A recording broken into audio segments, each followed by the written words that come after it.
โดย เด้อพี่น้อง พอสิได้นำ เนาะทางอ้ายเพิ่นนั่นแหละ เด้อขอบใจหลายๆเด้ออยู่มีเฮงค่ะถึกเลขเด้อ ถึกเลข โดย บ่ถือเลขก็ให้ถือใจนี่กว่าเนาะ เพิ่นอยู่ทั้งต่างประเทศพุ่นแล้ว ขอบใจเด้อต่างประเทศเอ้ย ต่างประเทศ พี่น้อง โดย ชื่อหยังก็ บ่ได้ออกชื่อดอกมีแต่เอาให้น้องเพิ่นแน่ ข จ้ะ อบใจหลาย เห็นในคลิป เพื่อนแล้วห้องน้ำก็มีแล้ว ย่าง น้ำไผเฮ็ดให้ ลุงกับป้า ลุงกับป้า โดย คะแนนได้เฮือนเฮือนเอื้อยที่อันเฮือนอดีตเป็นเฮือนบ่ซิงน่ะเจ้าก็เอาบ่ซั่นน่ะ เอ้า พอดีอยู่ผู้เดียวเนาะ พอดีอยู่ผู้เดียวถ้าว่าเฮ็ดเรือนนี่ก็ได้นี่เพิ่นผู้ทางลูกก็เฮ็ดให้เฮ็ดอยู่นี่นี่เพิ่นน่ะ โดยบ่ได้คิดอยากมีผัวบ่ บ่อยากได้เอ้ย บ่อยากได้ แม่น เป็นหยังคือบ่อยากได้ มันถูกมันยากอยู่แล้ว อยู่ผู้เดียวม่วนกว่า อยู่ผู้เดียวมันกลัว เออโดย แม่ว่าผักตะกี้นี่ก็ปั้นได้กิน โดยปันกับเพิ่นบ่ เลย ยังหูจักแบ่งปันได้พี่น้องเอ้ยเนาะ เฮาบ่ทีมเอ้ยทีมน้อง โดย ใช่ละเอ้ยไปซะแล้วมาแล้วบ่ สิปันเอ้ยกินบ่น่ะ เลย เบิ่งเอานี่น้ำข่อยเนี่ยไปอ่ะ ใช่แล้วเด้ออีหยังนี่ โดยต้มเค็มกับน่ะป้า มากินอยู่ดอก สบายดีบ่จันเนี่ยฮะ สวัสดีบ่จัน บ่จันคนรอ บ่จันคนรอคุณหมู่บ้านเนาะคนใหม่บ่ คนใหม่อ่ะกู อาโกพี่น้องเอ้ยเนาะบัดนี้ก็มาพบมาพ้อกับเบาแอนเด้อพี่น้องเด้อเนาะ ว่าได้ หักเพิ่นแพงเด้เพิ่นจังมาหา เพ ได้ ราะว่าเขาดังกว่าเขาบ่ไปแท้เขาก็ว่าคนดังกว่า โดย ว้ายน้องก็บ่อยากกล้าสู้หน้าแล้วบัดนี้ ชูหน้าเนี่ยคนดังเลย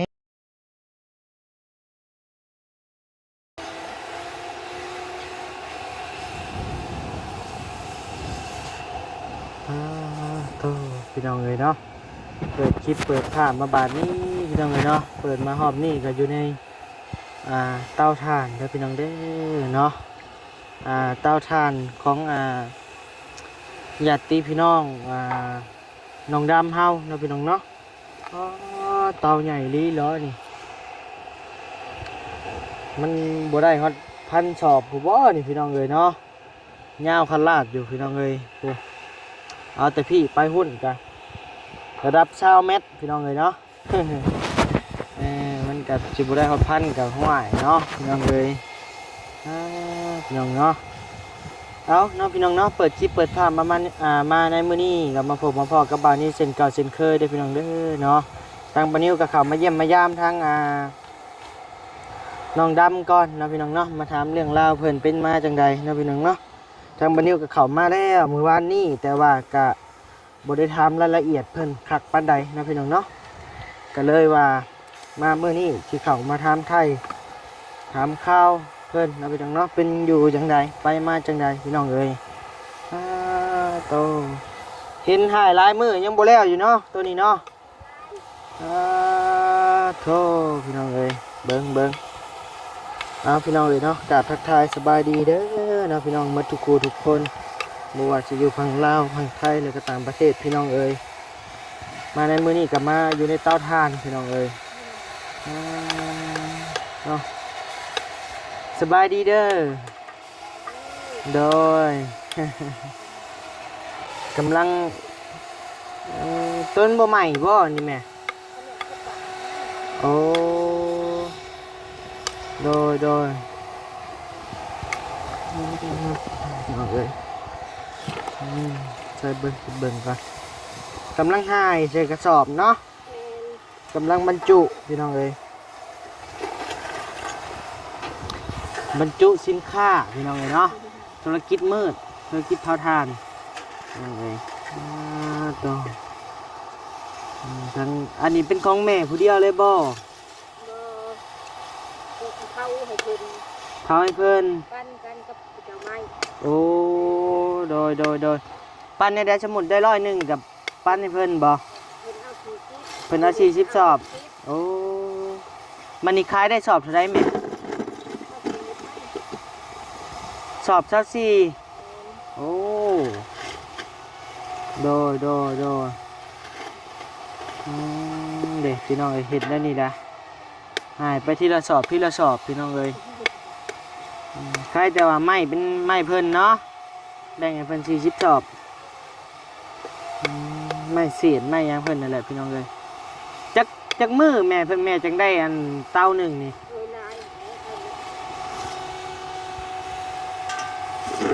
หลายมือเติบติฮอดบ่เดือนแม่ฮอดเชยเนาะเพื่อสิได้ก็บ่แม่นง่ายได้พี่น้องเอ้ยเนาะสมมุติว่าเผานี่จักมือจังเป็นทานหมดแม่โอ้หักเพื่อมันเย็นอีกเนาะ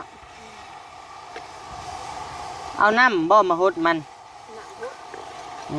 ปลาแห้งอีกบาทนี่จังหายได้เลย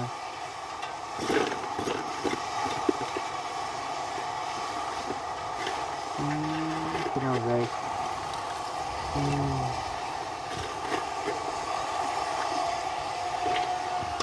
ถ้าน้องดำยังบ่ทันได้เผาเนาะเผาเลยบอกโอ้ทานเหมือนเผาเลยได้เนาะ3 มื้อจะเป็นทานพี่น้องเลยมันใหญ่โพดก็มาทุบเนาะ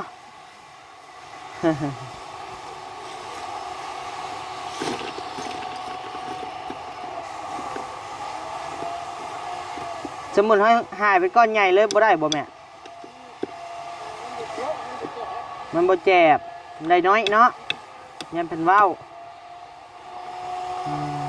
ต้องได้มาทุบอีกได้พี่น้องเลยนี่พี่น้องเลยเนาะชีวิตบ้านเตาถ่านพี่น้องเลยโดยเอาโอเคเด้อแม่เด้อสู้ๆเดี๋ยวเราไปเบิ่งเตาถ่านของอันน้องมันก่อนต่อพี่น้องเลยเป็นจูดเลยได้พี่น้องเลยเนาะก่อนแต่วุ่นๆอยู่ใช้มาเบิ่งนี่ก่อนเนาะพี่น้องเนาะโอ้เดี๋ยวเผาเรียบร้อยพี่น้องเลยก่อนแต่วุ่นๆอยู่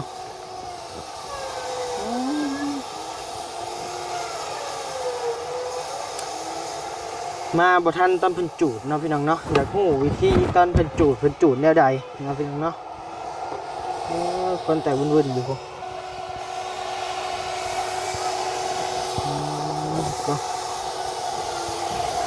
ฮ้อนนะนี่แบบมันบลุกเป็นไฟเนาะพี่น้องเนาะเราจะไปทีละเล็กทีละหน่อยแบบนี้แหละนี่ว่ะ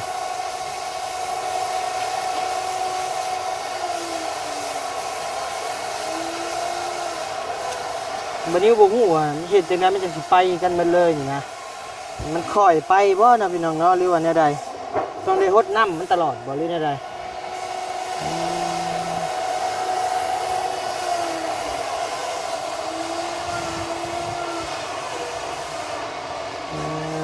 ก่อนแต่วุ่นๆอยู่พี่น้องเลยวันนี้กับโบเคยเห็นไก่ปั้นนี่จักเถื่อแล้วพี่น้องเลยเผาถ่านเนาะท่านนี่จะเปิดคลิปเปิดภาพมากันบ่นิ้วกับมือแรกบ่มือที่สองได้แม่เจ้ากับมือแรกบ่เจ้ามือสองนี่มือสองที่สองโดยมาได้ทั้งได้คือว่าเห็นคนผ่าคนแพ้มาขักแทะไปเพื่อน เพื่อนบ่สิงเด้ไปเฮือนบ่สิงไปยังไงน่ะเอ้าเอื้อยเพิ่นไปอยู่หั่นเอ้าไปเลยบ่บ่เสียนว่า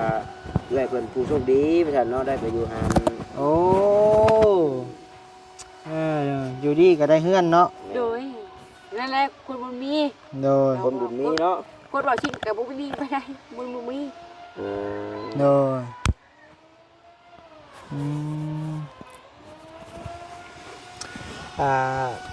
ถือว่าเป็นขึ้นอยู่เรียบร้อยบ่ตาแม่นมีแต่บ่แรงว่าซั่นเนาะเพิ่นไปอยู่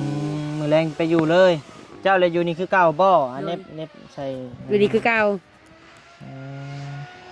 มือจะเป็นหยังอ่ะน่ะคือขี้ดื้อจังน้อยฮะขี้ดื้อใช่เบิ่งมันเป็นหยังอ่ะน่ะฮะเล็บบ่หรือกระดูกอ่ะน่ะมันก็เล็บหรือวะมันกุดเลยจังบ่ตัดออกมันยาวมันนี่ก็เนียมนี่ก็เนียมกูนี่โดยสบายดีป้าลุงเฮาแน่นบมือสบายดีเด้อป้าลุงโดยกินข้าวกินน้ำแล้วบ่ถามเพิ่นหน่อยกว่ากินข้าวกินน้ำแล้วบ่งามคือแบบนี้เนาะ เป็นคนผู้หูผู้งามได้นี่เนาะยังเหลือแต่สู้ผู้ดี ว่าแล้วเรื่องสู้เรื่องแทนเพิ่นก็ว่าบ่อยากได้ไปซั่น บ่อยากได้ เนาะ บ่อยากได้ บ่อยากได้นะฮะว่าผู้นั้น หาต้อยผู้นั้นหาต้อยผู้นี้อ ก็ ยู่ เพราะมันคือ ก็พร้อมคือ อืม เข้าก่อนเด้อสะดำเด้อ เลย ทาง จะสิออกเลยบ่ แม่สิออกแล้ว ยังอ่ะน่ะ อันนี้เพิ่นว่ารางวัลคนดุ รางวัลคนดุบ่เอาแล้ รางวัลคน ว ดุโดยเฉพาะก็หาเฮ็ดทานเฮ็ดหยังดุๆแล้วเปล่านิ้วเพิ่นเนาะ พอสิได้เนาะ ก็เอาสบายดี โด เด้อ ย เด้อพี่น้อง พอสิได้นำ เนาะทางอ้ายเพิ่นนั่นแหละ เด้อ ให้ ก็จะได้หลายเด้ออยู่มีเฮงค่ะถึกเลขเด้อ ถึกเลข โดย บ่ถือเลขก็ให้ถือใจนี่กว่าเนาะ เพิ่นอยู่ทั้งต่างประเทศพุ่นแล้ว ขอบใจเด้อต่างประเทศเอ้ย ต่างประเทศ พี่น้อง โดย ชื่อหยังก็ บ่ได้ออกชื่อดอกแต่ว่ามีแต่เอาให้น้องเพิ่นแน่ เด้ ซั่น อขอบใจ เพิ่น หลา เห็น ย ในคลิปมาแล้ว เด้อ โอ้ยเฮ็ดเป็นทุกอย่างว่าซั่น เด้อ เฮ็ดเป็นจังแน่เอ้าเว้าอีกคือ ปลู นึ ก ง ปลูกผัก อ่า นึ่งข้าวเฮ็ดกิน อ่า ปั่นผ้าล้างถ้วย เอ โอ้ อ ล้างห้องน้ำเลยกะแบบว่าเฮ็ดธุรกิจนั่นนี่แหละทาน โดย เผาทาน ธุรกิจมื้นเนาะ ธุรกิจมื้อ รักๆเลยเนาะ แล้วเราไหวถ่ายแล้วบัดนี้เราญาติอีพ่อให้ อย่าเพิ่นดอกขนาด โดย เราก็ขอโทษนำได้เด้อกิน โดย น้าก็บ่ให้ดอกอันนั้นญาติ ถ้าใจนี่บ่มีไผให้ติ บ่ให้ เออว่า ไปถ่ายอยู่ความก็บ่มีไผให้เฮ้ยก็จะละลาย มื้อหน้าแล้วมาได้เฮ็ดให้เห็นปลูกได้ผักเด้อ สิไหวมานี่ได้กินแล้วบ่กิน ใครแน่ถ้าจะเว้าจังอ่า พักยังสิปลูกน่ะ ผักเองผักกาดฮอ ประกาศฮ้อ เอาน้ำเบาชิง ประกาศฮ้อน้ำบ่สิง เลย เอ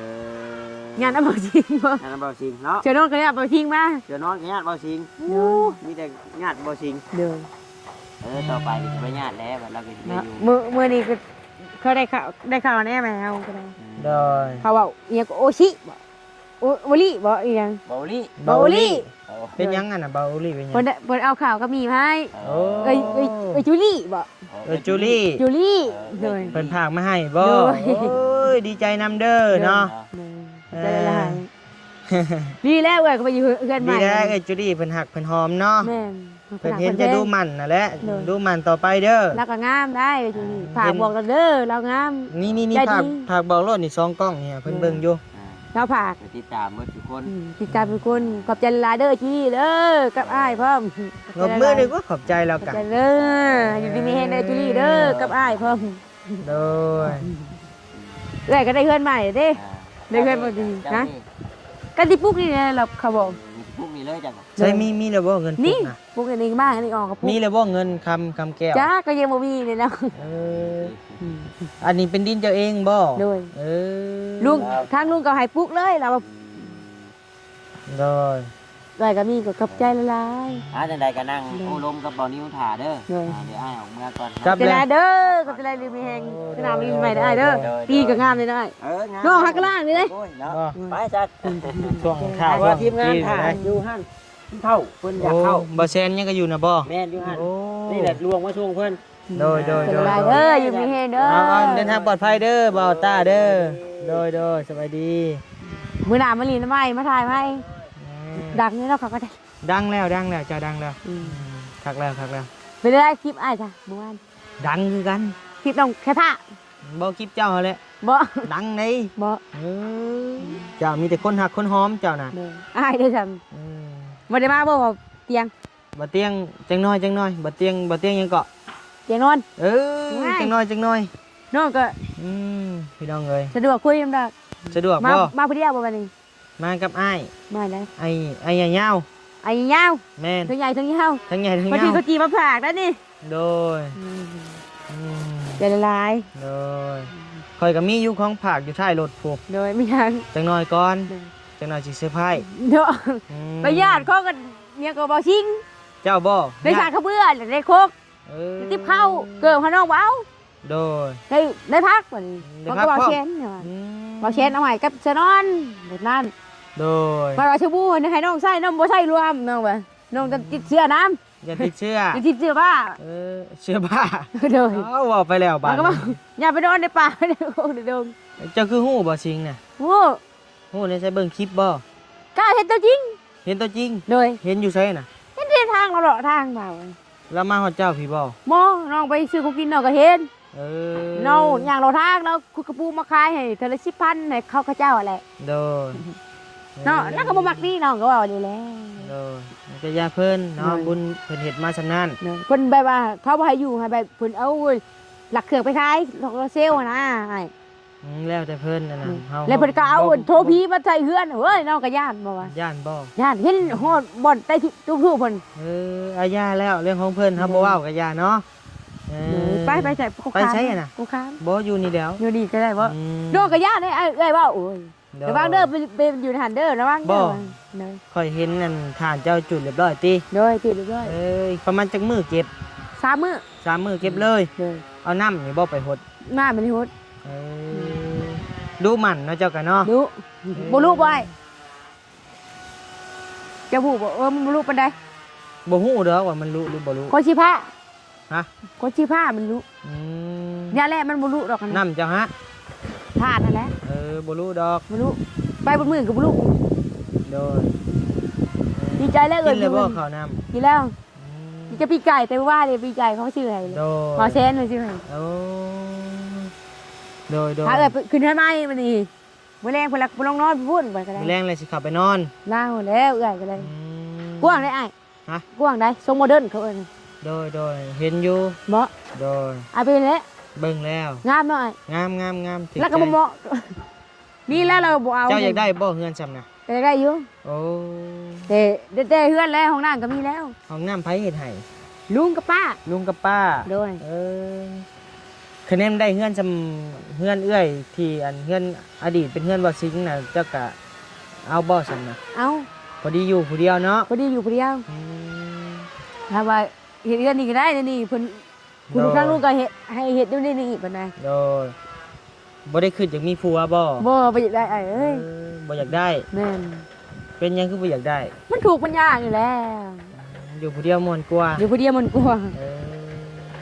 โดย แบบว่ามักคนเงียบๆมักสงบเงียบนะแบบเงียบ เออน อนก็สบายอีก นอนก็สบาย อืม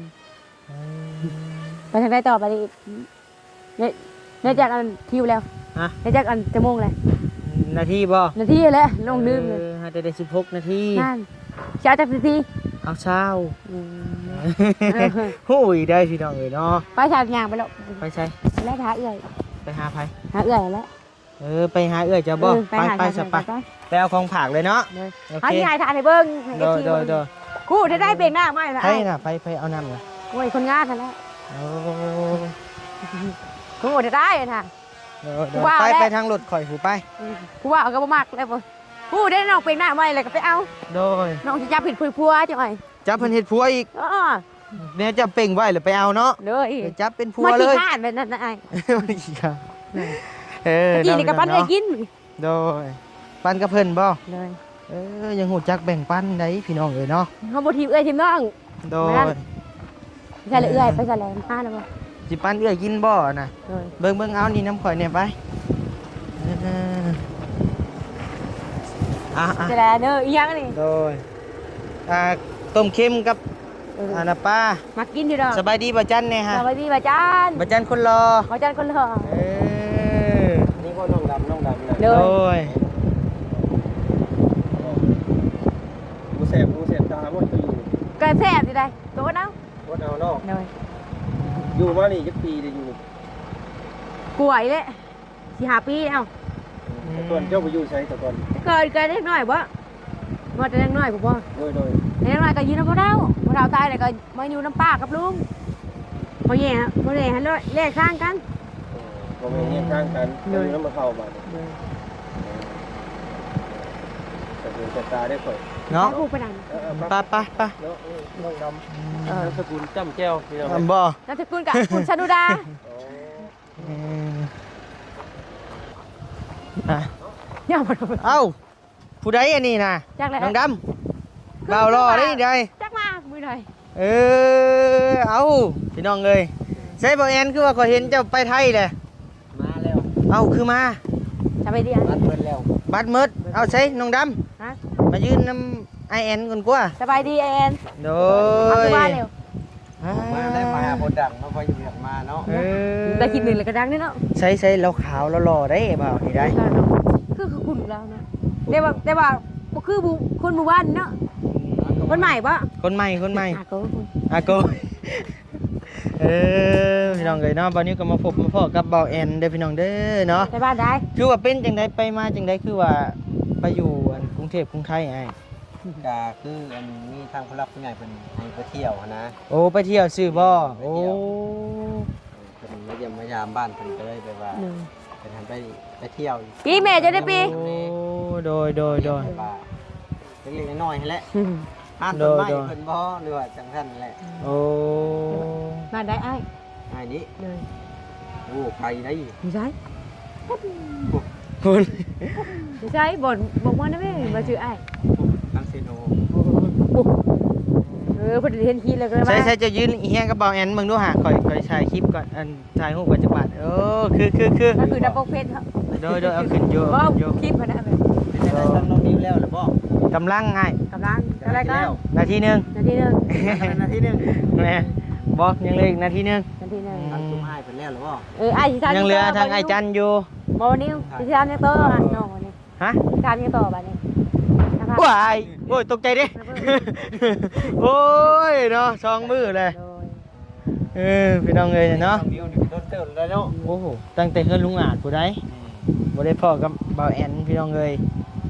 ว่า เมา เป็นไงคือเห็ดเสียวๆแท้เลย ญาติ นี่นะนี่อยู่ใกล้ บ่ว่า เออ คือเห็นคลิปน้องเป็นอะไร ฮะ เพื่อนน้องใช่ อยู่ไทย เจ้าแหละคือมาหาน้อง อ้าวกับคนดังมาอยู่มาเนาะ บ่รู้สิไปดีซะเด้น้องน้องบอกนิ้ว ลี่เห็นหยังอันน่ะ แล้ เนาะ ญาติ เพิ่นมาหาเพิ่น บ่ หักเพิ่นแพงได้เพิ่นจะมาหา เพ ได้ ราะว่า นี่แหละ เขาดังกว่าเขาบอกไปแจ้งเขาว่าคนดังกว่า โดย ว้ายน้องก็บ่อยากกล้าสู้หน้าแล้วบัดนี้ กาสุนา ชูหน้าเนี่ยคนดังเลยแฮงมัก อ้ายก็มักอยู่บ่ มักอยู่ หมักคนดังเนาะ ว้าย ไอ้อยู่บ่หมักคนดัง บ่บ่ฮอดบ่พรบ่พรแม็กกับบ่ พรแม่ แม่นจะรู้จักบ่ฮอนแม็กอีก เด้อบ่คลิปเขาตลอดหมอได้แฮงกระเตกกว่าน้องอีก เอาซั่นเลยเด้อเนาะมีแต่มื้อหน้ามื้อในจังสิมาเยี่ยมใหม่เด้อเนาะ เดี๋ยว เดี๋ยวให้ทางเบาแอนเพิ่นชันต่อก่อนนะพี่น้องเนาะมื้อแรกบ่มาถ่ายคลิปนี่คือว่าบ่เห็นลงคลิป สอง มื้อที่สอง เด้กะบ่นิ้ว โดนพอสมควร โด เลย วันนี้เด้ญาติพี่น้องเบาชิงมากับคลิปเขาไลฟ์ บ่ เด้ ญาติบ่นอนบ่ได้ญาติ บ่มีทาง บ่ชิงเพิ่นบ่หับแล้ว ตีกัน เมาหยอกเรา โดย ไปก่อนอยู่ในโลกีจะทางไป โดยเอาสู้ๆเนาะจัง เขาบอกกับใจลาย น้องดำ .com พี่น้องเอ้ย โอ้ เนาะ ว่าคือถึกใจ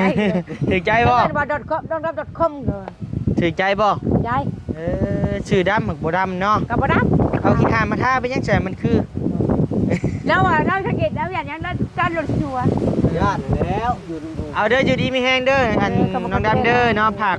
ขอมขอบใจพ่อแม่ FC มาทุกท่านแน่นบมือขึ้น ขอบใจเด้อ FT ทั้งหลาย ผู้ใหญ่ใจดี ผู้ใหญ่ใจดี ขอบขอบใจ ขอบคุณ ที่เมตตาลูกหลาน บ๊ายบาย ใช่บ๊ายบายแล้วบ่ ครับ เอาบ๊ายบายซะมาเอามาไม่ก่อย ใจได้เด้อ โดย เรียกเลยชิมาเด้อเนาะ โดยจังหน่อยบ่เตียงมา ว่าบดีใจได้เด้ บ่เตียงหยังบ่เตียงหยัง เตียงนอน เตียงนอน โดย ให้มันแล้วเว้ยแล้วบ่ได้เบิ่งคนแล้วบ่ กะยังเหลือบ่จันอยู่ มีแต่ให้มันบ้านก่อน โดย เดี๋ยวค่อยสิรอคิวต่อไป ขอบใจหลายบ่แอนเนาะโดยเอาเนาะพี่น้องเนาะทางบ่นิวก็สิได้ล่ำลาพาจากก่อนเนาะพี่น้องเนาะเพราะว่าเดี๋ยววันนี้สิเดินทางไปเยี่ยมไปยามทางอื่นก่อนเนาะพี่น้องเนาะสำหรับคลิปนี้ก็มาเยี่ยมน้องดำพี่น้องเลยเนาะแต่ว่าก็ทางน้องเพิ่นก็คือพี่น้องได้ฮู้กันแหละเด้อพี่น้องเด้อเนาะเพิ่นก็พี่น้องเบิ่งก็อาจจะฮู้อยู่ว่าทางน้องเพิ่นเป็นแนวใดเนาะพี่น้องเนาะบัดนี้ก็เว้าไปตามอารมณ์เพิ่นเนาะพี่น้องเนาะก็นี่แหละพี่น้องเอ้ยอีต้นสงสารเนาะเพิ่นก็สติกับพอสำนันพี่น้องเลยเนาะก็ตามภาษาเพิ่นนั่นแหละพี่น้องเลยเนาะเฮาก็อยากซอยกันนี่แหละเรื่องข้าวเรื่องน้ำเรื่องอยู่เรื่องกินนี่แหละพี่น้องเลยเนาะเล็กๆน้อยๆพี่น้องเลยทางน้องเพิ่นก็เฮฮาม่วนชื่นพี่น้องเลยเว้าไปตามภาษาเพิ่นนั่นแหละเนาะต้นสำหรับคลิปนี้วันนี้ก็สิได้ลำลาไปก่อนเนาะเว้าคำใดบ่สุภาพหรือว่าผิดวันนี้ก็ขอโทษขออภัยนำหลายๆเด้อพี่น้องเด้อเนาะโดยสบายดีบ๊ายบายพี่น้องเลยเนาะอยู่ดีมีแฮงความเจ็บบ่ได้ความไข้บ่มีปรารถนาสิ่งใดขอให้ได้สิ่งนั้น สมความมุ่งมั่นปรารถนาจะเจ็บจะจนร่ำรวยๆเด้อพ่อแม่ FC มาทุกท่านเนาะโดยบ๊ายบายพี่น้องเอ้ยเจอกันใหม่ในคลิปหน้าโดย